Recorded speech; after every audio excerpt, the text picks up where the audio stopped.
Hello, everyone. This is Sheila Blanco, Public Information Manager for Savannah-Chatham County Public Schools. I'm sitting here with Superintendent Dr. Ann Levette to talk a little bit about what is going on with schools, with our students, staff, families. While school is shut down, you're not seeing me in the shop because we are, of course, practicing social distancing, so I'm about 6 feet away. But we wanted to talk a little bit, Dr. Levette, first about, this decision was made. The governor put out a mandate that all schools close through the end of the month. This, despite the fact that we don't have any cases as of yet that we know about here in Chatham County. This is a tough decision every time we've closed down schools. I know for the last few years we've had weather shutdowns. This is certainly a different instance and far more uncertain in many ways. Can you talk a little bit about what kind of planning goes into this and what kind of support you get from our board and all of that when you have to make this tough decision? Well, this is unprecedented, and I think that's the one thing that makes us all a little more uncomfortable. When we have a weather event, we know that it's for a fixed period of time. So, we anticipate a hurricane, the hurricane comes, we pray for the best, we recover, and then we go back to our norm. We may have damage, we may have some things that we need to repair, but basically we kind of move on with our lives. In this case, there's so much that we don't know. So this shutdown for us, really based on the timing, gave us some time to plan, where it didn't give some of our partners as much time. We've been on spring break this week. So March 16th through the 20th are officially spring break times. Now what typically happens during that time is we clean the buildings, people take a few days off with their families, meaning central personnel, and our children and our families are just kind of going on and enjoying their time away from school. What happened this time, however, was spring break then became a planning time for us. The coronavirus has really created a new awareness for us around hygiene, and certainly it has created a different relationship, a more intense relationship with the Department of Public Health, because they are the people who get the information in terms of cases. As of today, we have not been advised of any cases in the Savannah-Chatham County area, and we're very fortunate that that has been our situation up until now. What this has done is it really has allowed us to assemble our task force, which has frankly been in place since February 6th or so. We issued our first communique around that time. Given the fact that we're a pretty transient community, we knew then that there might be intense interest in the coronavirus and what was happening in other places. So this week during spring break, we've had an opportunity to examine every part of our operations. What is it that we're doing to ensure that places are really clean? And how are we spreading the information about keeping clean, making sure we practice social distancing? I think the CDC has probably had more hits on their pages probably than ever before because everyone's in tune. Now, what that has also invited us to do is to think about, now that the governor has issued the executive order, what do we do now that there's a school closure period, mandated period? We've ramped up our instructional plans for how students stay engaged at home with learning.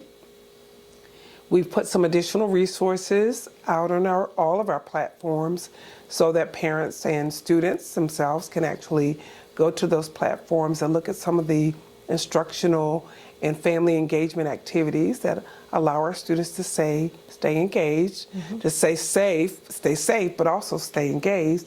And we've also communicated with our staff about, what does this mean? What does this closure mean? Because it does have different meaning. What is also uniquely unique for us at this time is where we are in the school year. We're only 7 weeks out, about 7 or 8 weeks out. So we're so close to the end. And so people are asking, well, are you going to do what Kansas has done and just vacate the rest of the year? We're not at that point right now, but we are planning for far beyond this closure period. It is our responsibility to make sure that we're thinking about what happens if this closure period is extended. So we've extended our planning in that regard. We're also communicating with staff about how they can stay engaged with their students while they're at home, and for our central staff, how they can continue to stay engaged in the work that we need to do to ensure the district keeps running. The district still needs to run, and we still have duties and responsibilities associated with that. So it's been a different kind of period for us, but I feel we're prepared. Ramping up for the distance learning, which should begin on Monday, with students not returning to class following spring break like they had hoped they would or planned to when they left on Friday the 13th. There's about 2 weeks worth of work that's on the district webpage right now, the distance learning page. Should parents assume that if, and we all hope it's not, but if the closure is extended longer, new assignments will be put up, and or teachers that are reaching out to students and giving specific class assignments will continue to do that as far as we know at this point, if the closure has to be extended further? Correct. Students on Friday the 13th received paper copies, and we are aware that there are some students that did not report to school on that day, so we're now making sure that we have additional ways to get that information to them. We also have an opportunity to look at what's on the website right now, which is the 2 weeks, and then extend that, as well as remind parents and students about other resources that are available to them outside of the lessons that we plan for them. While we have our young people during the day, they are engaged not only with the instruction, but also with instructors and with others, and all of that creates a learning environment for them. Now they'll be at home. Some of them will have access to internet and to devices, and they'll be using those during this time period. Some will not, so they will rely on paper resources that we provided for them. Should the closure go beyond March 31st or for us April 1st, then we will next week make other information available for extending instruction. We're also at this time looking at working with our community, working with our staff to ensure that we are also able to offer devices to students. If we see a prolonged period coming and we are able to offer devices to students, we'll be able to do that. The staff is putting together something for that, and we're looking.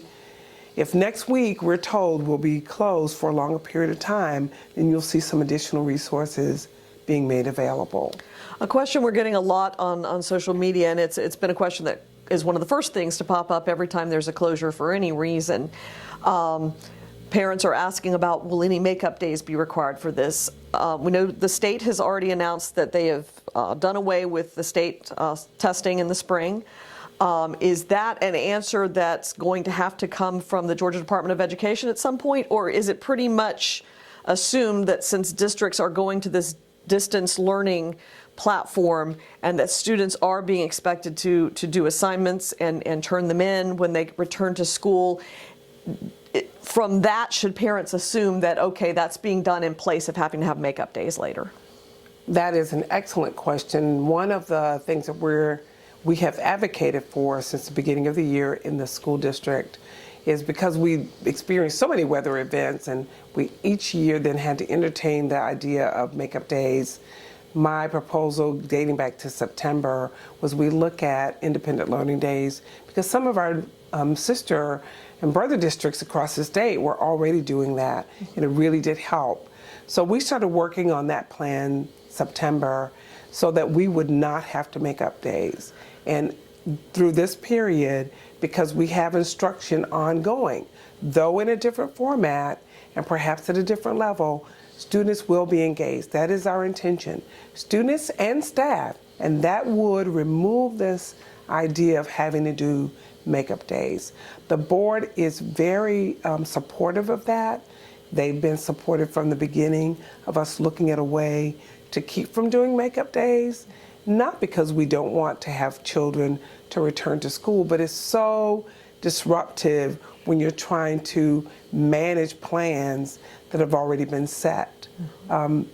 You have to bring the district down and then bring the district up for the next year. So when you start adjusting the calendar, you adjust everything else. So our intention is to make sure that students and staff are meaningfully engaged, that work is documented over this closure period, so that we are able to demonstrate to the public and to all other authorities that we've been engaged over this time period. So there should be not a need for makeup days. And it's really a good opportunity for me to remind all of the staff and families that it's important that we stay focused and engaged during this time period.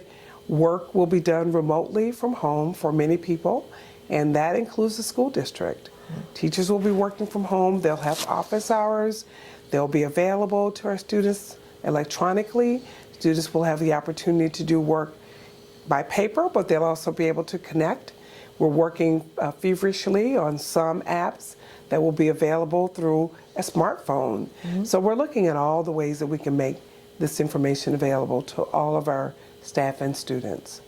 I know you talked about the fact that if next week it looks like the closure is going to go longer than what is currently projected through the end of the month, there will be plans in place and information released on how to get some technology in the hands of students who may not have access to it at home. One other thing the district has worked very hard to put together a plan for is to provide meals to students during the school closure. Can you touch on that a little bit? Yes, so yesterday we released the information on our plan for next week, and what's in place now is that we have established 12 distribution sites. They are across the county and they do meet the federal guidelines. So one thing that we want to emphasize is to distribute meals during this closure period, we must meet certain federal guidelines. And we've done that through establishing these 12 sites. We will start that on Monday, March 23rd. We'll run those sites for that time period. But please know that we are continually looking at that service area because we recognize we're not meeting every neighborhood, every part of the city, and that we meet based on, of course, limitations. However, we're looking at all the models that are available to us, making sure that we can staff all those models, making sure that we are able to serve as many as possible. We're using a curbside drive-in approach, much like we do in some of our fast food areas, where you're driving up, or like we do morning and evening drop-off with the students. They'll drive up, they'll get a meal, and they'll drive off. And meals will be served to those where children are present. So if you drive up in a car that has 2 children, then we will issue meals for 2 children. If you drive up in a car that has 5 children, then we'll issue meals for 5 children. So that is how that will work. Children must be present to receive the meal. We'll also accommodate those who walk up. And so children who walk up will also receive a meal. Of course, we'd like for all children in cars and walking up to be safe and hopefully accompanied by an adult. We think that's really important. We'll also ask that those who are in cars not exit the cars. That allows us to remain safe and also to move those cars through very quickly. It also allows us, with the support of campus police and various school personnel, to ensure that those who are walking up are not in danger of those who are in cars. So it's really important that people follow the instructions that we'll give. We'll be doing some test runs to make sure that we've given thought to all of the possible scenarios. But you know, we move lots of children in and out daily during our regular school year. So we're depending on the wisdom that we've earned and that we've learned through those experiences. Last but not least, cancellations. The district obviously is following CDC guidelines and advice from the health department in canceling a lot of activities planned for the end of the school year, from school awards ceremonies, proms for those juniors and seniors in high school, athletic events, district-wide award ceremonies and recognition ceremonies. Based on those guidelines, nothing that you can do about it except for try to keep everyone safe. It's obviously been disappointing for everyone. I know we're still hoping to be able to hold graduations, but tell me a little bit about, you know, what you all had to look at in making that decision. Well, the primary guidance was the CDC guidance, because we want not to put anyone in an unsafe position. So it's been really challenging for us to say we can't have bridging ceremonies, we can't have award ceremonies, because they invite the public in and they also engage more than 50 people. We've talked a lot about the guidance of 10 people for community gatherings. Well, I can't imagine that I could have any kind of award ceremony where I only have 10 people in the room. That just isn't, it's not practical, and we know that. So it's been very disappointing for us to have to cancel things like our Rotary Read-In, where we were on tap to have maybe 600 people come and visit with us and be a part of our classroom experiences. It's been difficult for us to cancel books, blankets, and family fun. We typically have 8,000 or 9,000 families come and assemble and enjoy each other and celebrate literacy. It's been most heartbreaking to cancel our proms. We had 12 very excited group of young people who wanted to experience that, and we're just not going to be able to do it.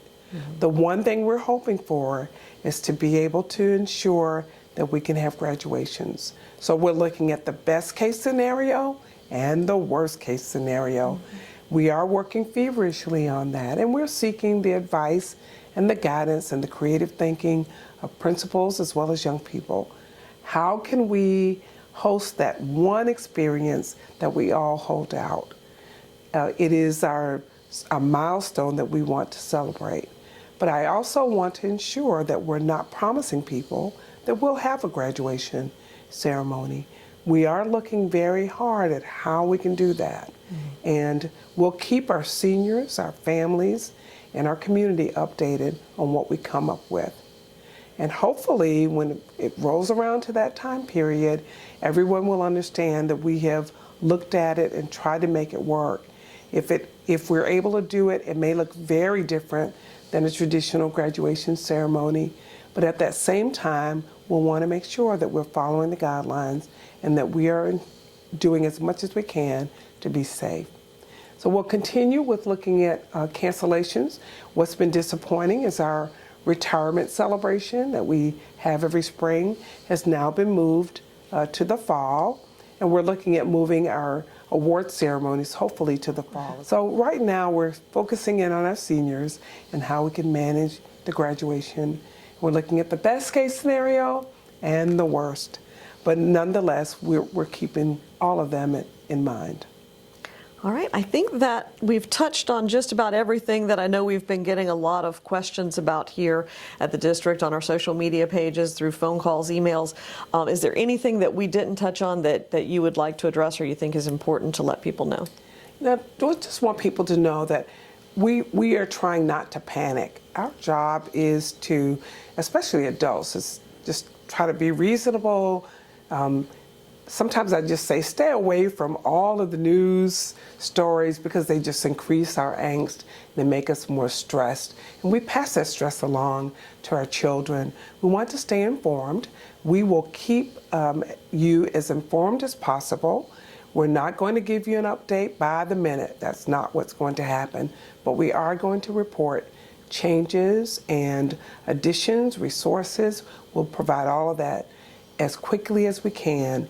If it appears that we're not moving as quickly as you think we ought to be, it's not because we're not trying to, it's because we're looking at every available way to do the best we can to serve all of our students and our staff and our community and remain safe. That's our highest priority, is safety. We appreciate everyone's patience. We appreciate the board members who have been right here with us along the way. We know that people go to them and ask them, why isn't this happening? Why isn't that happening? They trust us, the administration, to make decisions that are in the best interest of all, with safety as the major priority. So we thank them, and we thank our parents who've been very patient with us and offered us some things to consider. So there are lots of people in this. Our nonprofits who are working with us also to meet the needs of our community. So lots of people to thank, and lots of people to just remind also that we're all in this together, and we're looking to make our way out of this. And the way to do that is to practice those suggestions and recommendations made about staying safe. Keeping our hands clean, sanitizing our spaces, making sure that we are maintaining good social distance, and then making sure that we're remaining calm, even though there's certainly an invitation at all times to be stressed and anxious about it. So thank you for the opportunity to talk about this today. Thank you very much, Dr. Levette.